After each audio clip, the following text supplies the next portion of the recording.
Айсұлу! Айсұлу, Оливарес! Қылышбек кетшін барып, екеуміз бірге бола алмаймыз, түсінің ба? Кеше Нұржан екеуміздің бодиға барғанымыз біліп қойдың ба не сен? Қайдағы боди? Қайдағы боди? Кім ол вообще боди? Ол қалай біз сонда бірге бола алмаймыз? Сен жаңа өзің ғана айттың ғой Нұржан сторисынан бодиға бардық деп.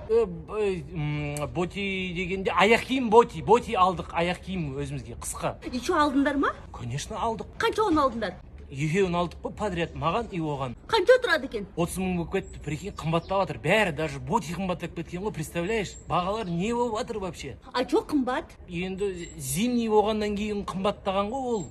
Терлетеді да. Ал неменеге оны сторисқа салып жүрсіңдер? Енді прикол болсын деп близкий друзьяларға салып жіберген ғой ол. Қылышбек өтірікші кетші бар. Ғой мен бүйтейін лучше, мен барып Нұржанға барып қайтайын, хорошо? Қайда? Нұржанға барып бір анау аяқ киім ауыстырамын ба деймін, бір білейді жаңа стористар как раз сонымен не звондаймын, хорошо? Давай. Қылышбек тоқта, мен де боди аламын, тоқайттыр.